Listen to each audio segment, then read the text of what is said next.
Hey guys, welcome back to my channel. Thanks for being here, I appreciate it.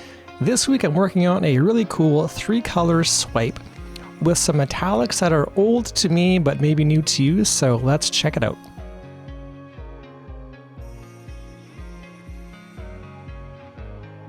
Okay, now as we go into my little base color here with my Oxide Black by Amsterdam, this is my preferred color of choice for most of my swipes is Oxide Black. I find that it doesn't quite absorb the color of any other paints I use into the black base, which can get really sucked into the bottom of your canvas if you're not too careful. So I use Oxide Black as a preference for me, but I'm curious what you guys may use for your bases as well, if they're darker. Do you prefer an Oxide Black, a Black Ivory for example? What are your preferences? Let me know.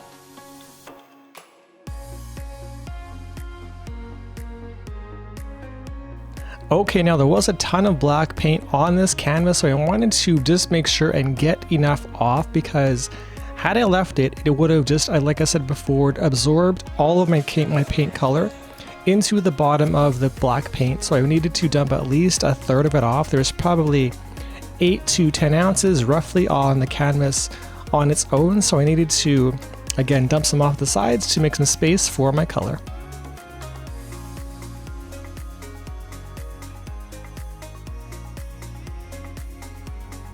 Okay, here I'm with my first color being a metallic blue by Artist Loft. Now I haven't used Artist Loft paints in a number of months, probably between 4 and 6 months roughly. I've gone to primarily Amsterdam and also Liquitex as well, so Artist Loft had got put in the back burner for quite some time, but here is some metallic purple as well.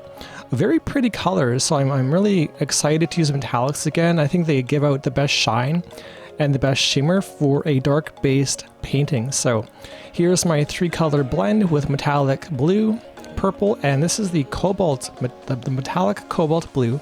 Again, all by Amsterdam, pardon me, all by Artist Loft. And going in for a bit of a swipe. Now I did make an error here where I wanted to first of all swipe my colors across first before my cell activator being Titanium White by Amsterdam. And so as I push this paint with my swiping tool, my palette knife, it wasn't moving at all, and I was very frustrated realizing I had skipped a step wanting to spread my color first. So I went back for a second pass and pushed a bit harder to spread the blue, the purple, and the cobalt out a bit further into my lacing.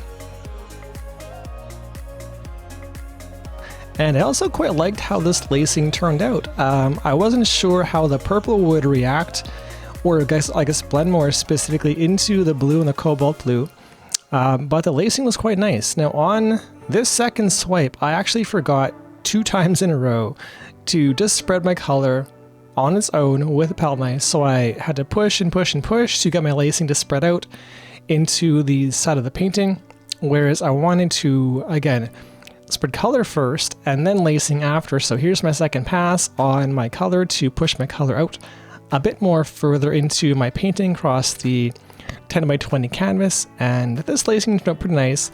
I was more, I guess, concerned with the fact that my color was pushed down a bit further into my black than I would have liked.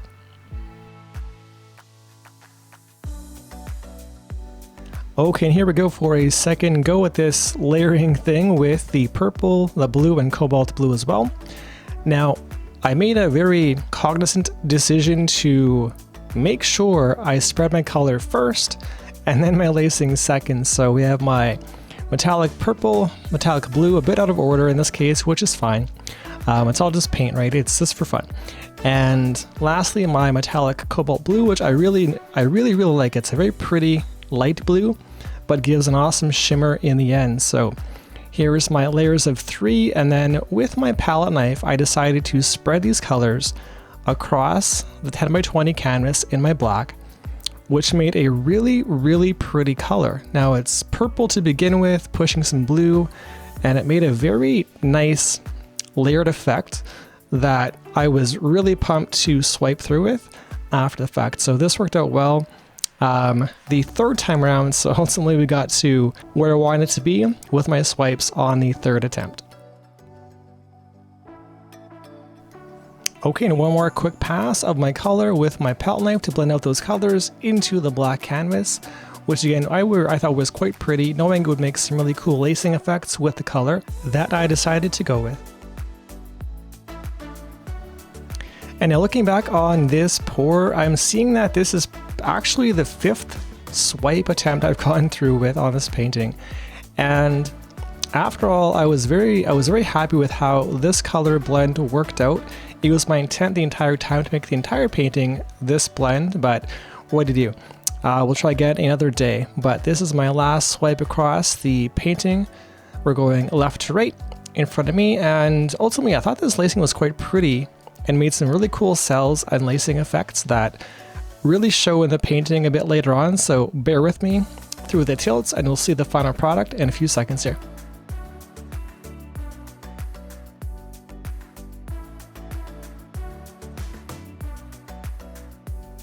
Okay, now getting into my tilts here, I want to explain a few things. So ultimately with this pour, I really liked the blend of the color, which was fine, but there was just 1,000 pounds of paint on this painting.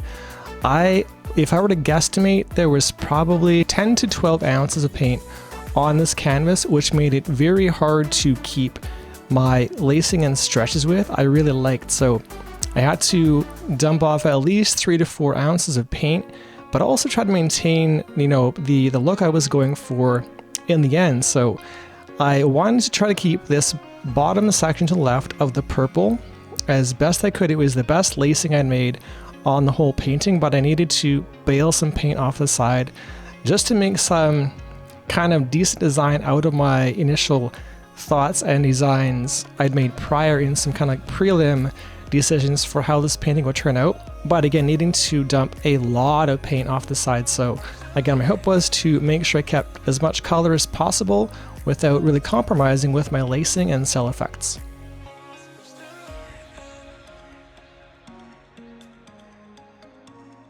Now speaking of too much paint, I've got a question. If you are a paint pour artist or enjoy doing it for fun on your own time, do you have a technique or a workaround for troubleshooting and ultimately the end game of what happens when you have too much paint but a really cool design you like initially? So how do you troubleshoot too much paint again, but maintaining that look and feel you had to begin with, not wanting to lose too much of it? But I'm curious around what you guys may do compared to what I'm doing in trying to keep as much as possible within reason. And anyway, let me know below in the comments on what you guys do for your techniques. I'm really curious.